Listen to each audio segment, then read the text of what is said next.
And good evening, Manitoba Female U18 AAA Hockey League fans, and to another edition of the Manitoba Female U18 AAA Hockey League podcast, the MFHL podcast, here live on G-Show Productions YouTube channel, as well as on our main website at gshow.ca. We're powered by Can Central Sports Cards and Memorabilia, Movement Fitness and Performance, Elite Prospects, Terrico, and Goaltenders. Just got done actually broadcasting a game in the MFHL on our Uscreen service on gshowproductions.uscreen.io, and it was one of two matchups that are only going to be happening this weekend in the MFHL. We'll get into more on that and why in just a moment. But yeah, that game, first of the weekend between the Selects and the Capitals, went at the CRRC. Game 2 goes tomorrow. But as for how today's game went, it was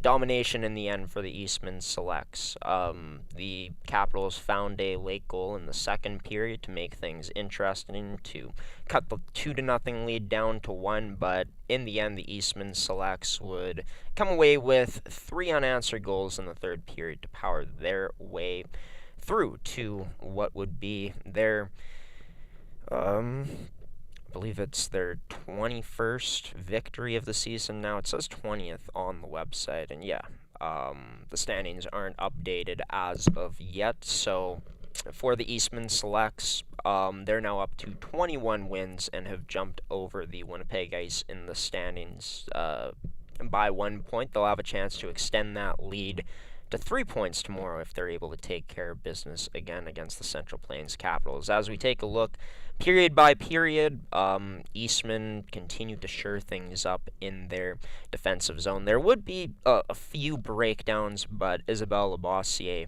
more times than not, was up to the task in today's matchup.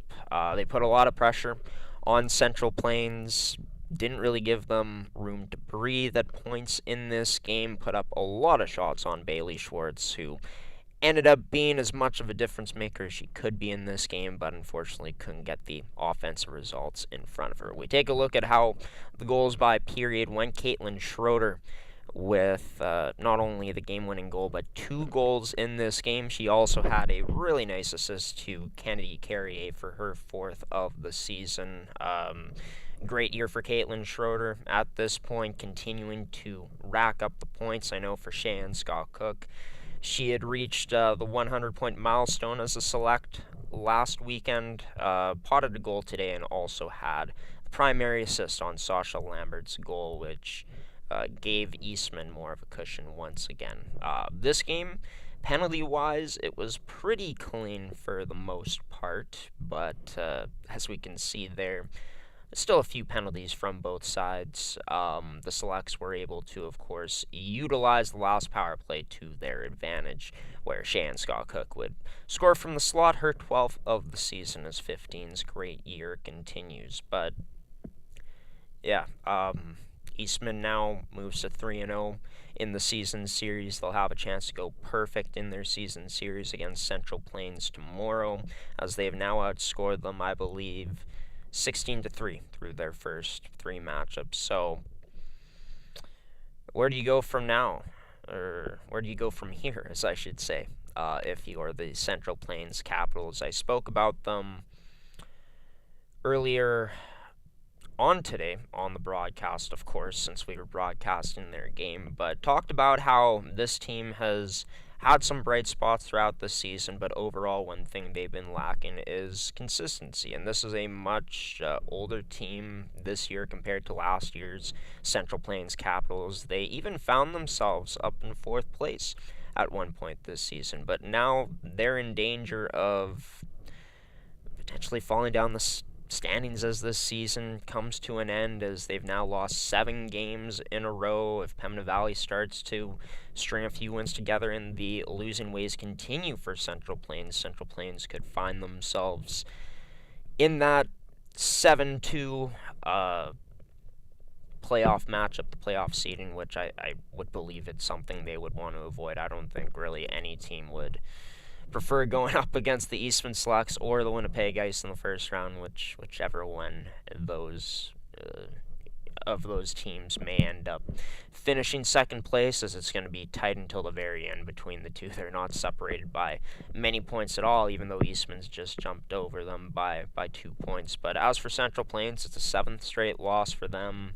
Haven't had a win since the 21st against the Yellowhead Chiefs. And, this is a team that is deeper in years prior, a team that I think is more capable of going up against the top end teams in the league and giving them a fight. It's just we haven't exactly seen that from Central Plains at all this season against a team like the Winnipeg Ice or the Eastman Selects, and then the Winnipeg Avers have, of course, given them a bit of troubles. I know that they've been able to come away with a win against the Westman Wildcats, but the way Westman's been trending upwards as the season has gone along, you got to question, if these teams face off against each other in a playoff series, if Central Plains would be able to find that same magic that they once had against the Westman Wildcats, right? So I think for Central Plains, it's about trying to find another gear at this point. You got to try to find something here because, Eastman, they're just going to continue to have their way with you if, history continues to repeat itself here. As for the Central Plains Capitals, of course, they now fall to 8-15-1 on the season, back in action tomorrow, as mentioned. For Week 15 award winners, congratulations to two Eastman Selects players in Isabelle Labossiere and Delaney Rigaud.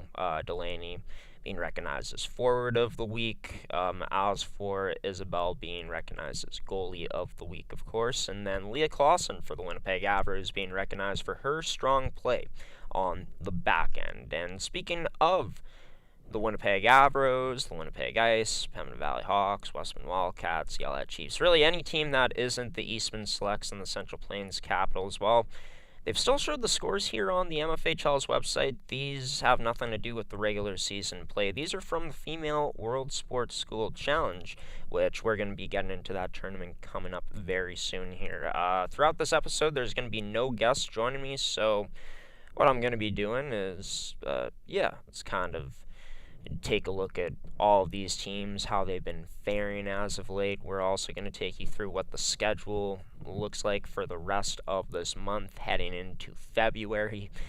Before we know it, and of course we'll talk about the Female World Sports School Challenge, and we're also going to show you a little sneak peek into the Saskatchewan Female U18 AAA Hockey League, as we'll show you their standings and where their teams sit right now, as of course I think that it's more important than ever to take a look at those standings, knowing that the winner of that league plays the winner of this league through the playoffs, and then they play each other for a West Regional qualifying series, which, that'll be in April, I believe, but look, time's flying by so fast already, so like I said, it'll be here. Before we know it, we're going to throw it to a commercial break, and then I'll be back here for more MFHL content on the MFHL podcast. Can Central Sports Cards and Memorabilia offers the widest selection of sports cards and signed memorabilia in the city.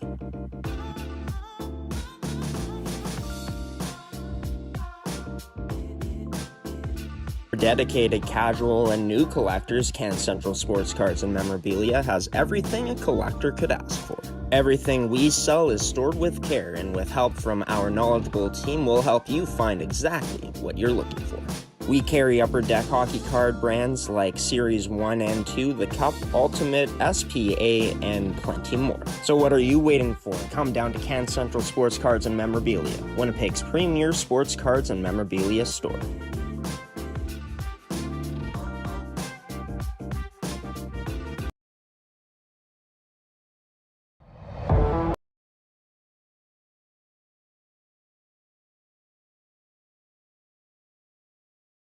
Oh, welcome back to the MFHL podcast. Before we get into anything else, though, like I said I was going to talk about, want to give a congratulations to Addison Tomes, the latest player, one of the latest players here in the MFHL, to make her commitment to that next level to a university, and that spot that she chose was the University of Saskatchewan, as she will be a Husky for her foreseeable future.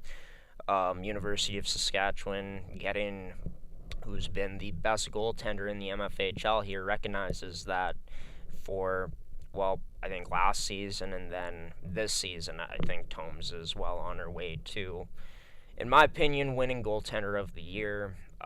Given how stellar she's been, how consistent she's been, and how reliable she's been, and that's exactly what University of Saskatchewan is going to get. A player that is committed to this game, a player that is committed to getting better and bettering her skills, a player that's going to put in the work, and a player that's gone through quite a journey to get here, right? With her cancer treatment, a few years ago, and reteaching herself how to play goaltender, reinventing herself, and it's just knowing that backstory, that context, and knowing that she's able to go out and play in a competitive U Sports league where I'm sure she's going to be recognized there too throughout her career for her strong play, and we'll be talking about some highlight reel moments from Addison in the upcoming years on this podcast. But yeah, I think she goes to a great program. A great program gets a not only a great player, but a great individual in Addison Tomes, as there should be a few more selects that are going to be announced throughout this year, so we'll stick to that. Ferdy Nelson couldn't join the show, unfortunately, this week. Ran into some emergencies from what I heard. I hope Ferdy's doing well, but can't wait to talk to him on the next edition of the next stage, our college commitments announcement segment, as we'll get into the Addison Tomes signing and all the other most recent ones at that time. That'll most likely be for next week's episode. But yeah, let's take a look at Female World Sport School Challenge, shall we?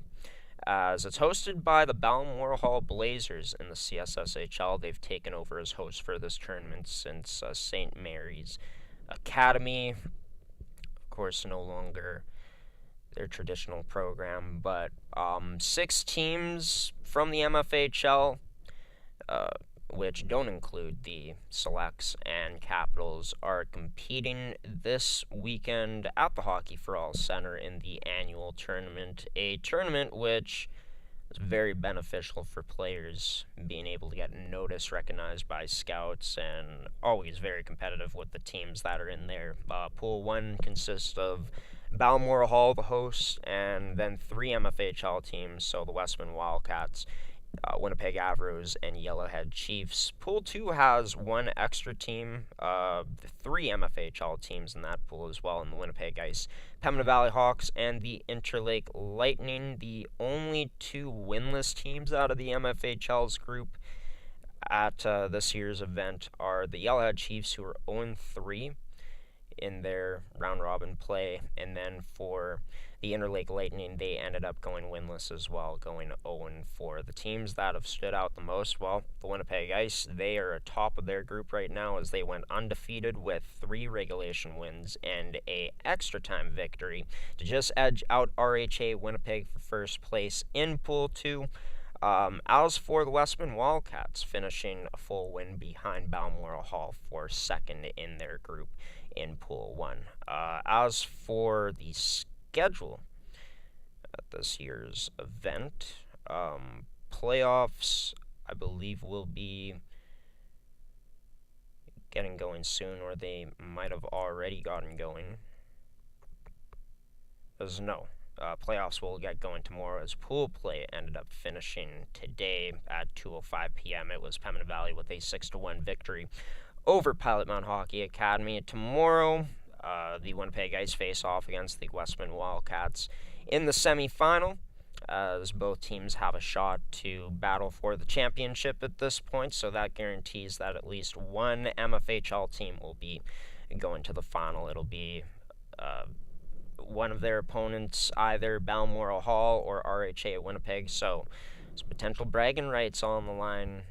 Potential, what am I talking about? For sure going to be bragging rights on the line, given that The MFHL kind of competes with the CSSHL in terms of, players staying in this league or going into that one. The MFHL throughout the years, though, has been able to retain a lot of its talent, and really excited to see what the championship could bring tomorrow. Looking forward to seeing if Winnipeg or Westman can go on and hoist that trophy right this season. I know that the Ice also won this tournament a few years ago, so I'm sure they'd love to get their hands on that trophy again. As for Yellowhead, they take on Pilot Mound in the 7th place consolation game tomorrow morning at 9:45 a.m. The Abers face off against the Pembina Valley Hawks for 5th place consolation, and then gold medal and bronze medal game will go in the afternoon. Bronze starting at 1:45 p.m. The gold at 2 p.m.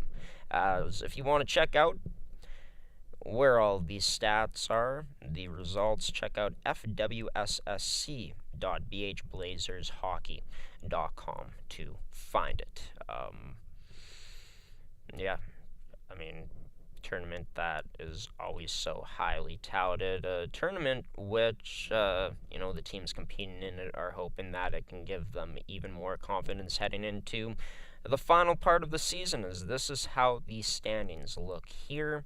This is how January is going to end. We're going to have the Avros and Lightning game broadcasted on Tuesday night, and then on Saturday, teams won't be playing until then, as they get not only their typical weekdays off, but Friday as well. All teams will be in action, or 6 of the 8 teams will be in action coming up on Saturday, as we'll be down in Winnipeg for a game that's going to be going down at 2:05 p.m. I feel like they changed the time up. I swear that game was listed as 4:30 before, but I guess I got that wrong. We'll fix that in our scheduling coming up, but yeah, we'll have 2 broadcasts to finish off this month in the MFHL as we continue to push along towards the playoffs. But how the playoffs would be set if the season had ended today, with Eastman jumping into first place, they would face off against the Interlake Lightning. The Winnipeg Ice would face off against the Pembina Valley Hawks, the Westman Wildcats and Central Plains Capitals against each other, and the Avros and Chiefs. Yeah, we'll get into playoff hypotheticals, how these matchups will look once they're finally set. But in terms of if we're going to see much more movement in the standings, I think it's going to be tough for any of those bottom 3 teams. We'll call it actually the 7th and 6th place teams, because Interlake at this point has no shot of even getting into the top 5. But the loss today, Central Plains still remains 7 points out from Yellowhead, so 3 wins and a point at least. And then for Pembina Valley, they're a full 9 points back, right? So unless Yellowhead, the Avros, or maybe even the Westman Wildcats start to choke, well, it's not even mathematically possible for, I think, any of those teams to pass Westman at this point. Winnipeg's going to make it pretty tough if they can start to pile on a few more victories. By the way, for the Avros, I'm not sure why it says they've lost 4 straight. I believe they've won 4 straight games, but say the top 5 is pretty much set at this point. There could potentially be a change at 3rd place if, the Avros continue to stay hot and Westman comes away with a few losses. But overall, I think, we're pretty much ready to go for the playoffs. This is pretty much how things are going to look for the most part. Of course, the Ice and the Selects, they're going to be battling for top spot in the standings until the very end. Those 2 teams, is all points in the standings very important at this point. Of course, the big games coming up, Westman, Winnipeg, that's going to be a crucial game, not only for Winnipeg to keep pace, but for Westman to keep pressure and keep their spot in the top 3 of the standings, because I think that Westman, based off of their opponents, they've been able to get the better of the Yellowhead Chiefs most times, but I think they'd rather take an opponent outside of them, like one of those in the bottom three, just simply because of how a Yellowhead can play you, how physical they can play, and how good that they can defend as well. I'll take a look at the Saskatchewan standings in just a bit, really hammer them down for you guys, what's going on in that league. But yeah, it's been also fun this season to see some improvement to start off 2026 from all teams in the league. I think that just based off of the scores, the stats so far, aside from, one or two blowouts here and there, teams are starting to play each other tougher, starting to be more accustomed with each other's styles, and we've gotten some really great hockey games down the line because of it. If I take a look at the standings right now, in terms of, oh man, which teams outside of the top two I think matches up best with those teams to be able to beat them. Yeah, well, I think any of those three teams that are the Wildcats, Avros, and the Chiefs all have elements of their game that can give those top end teams the fits. I guess I'll start off with the Westman Wildcats. Obviously, Ivy Perkin, that top end talent, you always got to have a game plan for it, but it's a really good skating team, a team that plays with good speed, and a team that we've seen even at points against the Winnipeg Ice, and well, not as often, but we have seen examples of it, where they've been able to get some offensive zone time against the Eastman Selects. I think that speed, the pace they play with, obviously you got to keep that up into playoff time. Got to continue to get good goaltending, which they have. But I'd say even though Westman does have a lot of strengths with their speed and how they play a good team game together, staying well connected and playing good structure, I think that lack of offense kind of comes back to bite them, and that's been the case through their last two matchups of the season against the Eastman Selects, where they got shut out twice in the season series finale last Saturday, and then the matchup before that as well. Reason I say the Winnipeg Avros is this is a team we've seen this year. Once they can get their offense going, they get into a groove. That's a tough team to contain. They have some top-end players that can be real X factors in terms of Brea Kapusta, Callie Lavalley, and others. And then in net, having not only a really strong rookie in Anya Cohen-Howen in net, who has been so impressive in her first year in the league, but they got an X factor as well in Adriana Almeida, who stole that semifinal series last year against the Winnipeg Ice down the line. So those are the elements that the Winnipeg Avros have. The problem with them this season, even though they have those strong elements, is a bit of a younger team this year compared to last year, and we've seen problems from 2023-24 kind of creep into their game this year, where they're not quite able to hold on to a lead and finish things off. Could that come back to bite them in the playoffs? I think potentially, unless this team locks in. And then, of course, for the Yellowhead Chiefs, a team that plays physical, like I said, a team that plays really good defensively. I think we've seen it against the Winnipeg Ice to start off 2026, where they made it tough for the Ice to attack in front of their net and work the puck from east to west in the offensive zone so cleanly, like they're so accustomed to doing. I think that structure, that defensive play against a team like the Winnipeg Ice, of course against a team like the Eastman Selects, where they were able to beat them a few weekends ago, now stunning Eastman, and I think an unexpected result for that to happen that way at the time from just an observer's perspective. But this is a team that, they play their structure well, they play really well defensively, and against teams like Eastman and Winnipeg, that's exactly what you need. You need solid defense because that those teams will probably control the majority of the play. How do you combat that with not only solid defense but solid goaltending, as this team has proven they've had solid goaltending throughout the year? But I think the one thing that could hold Yellowhead back is the lack of star power up front. Now, they do it by committee.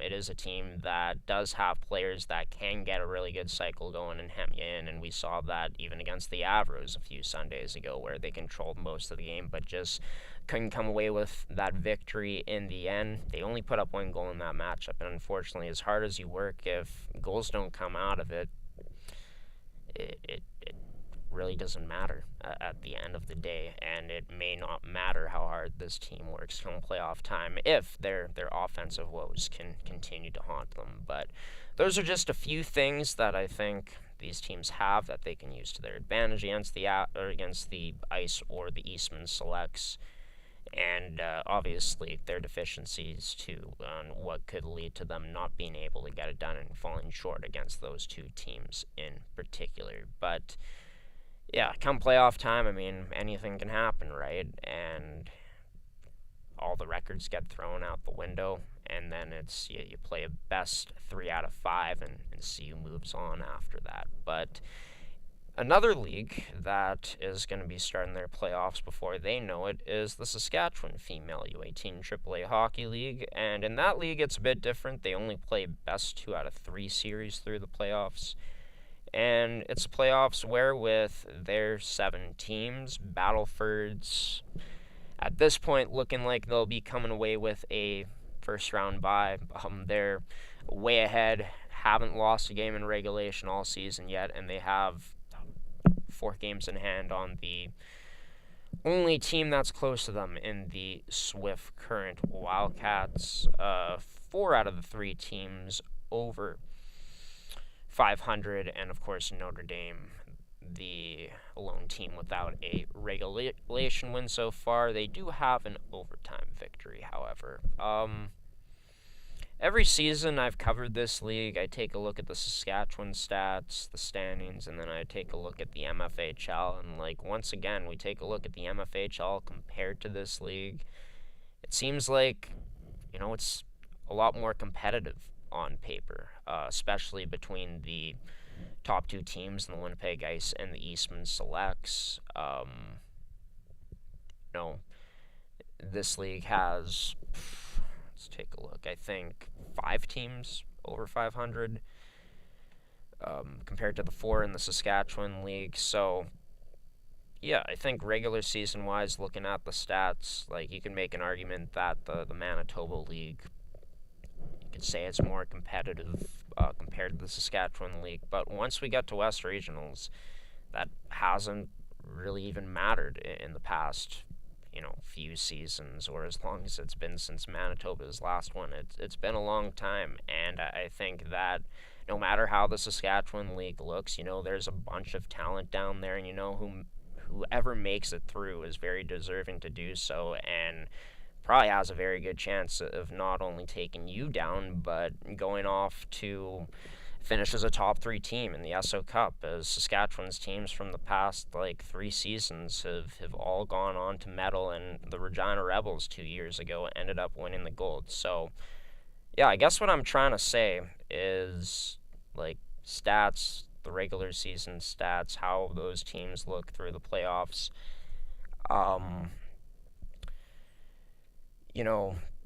It obviously it matters a bit because you get to see who those good teams are, who those top end teams are that are going to end up battling in the standings with each other. As just one moment, everybody, we're going to throw it to a promo screen quickly. Something odd is happening right now.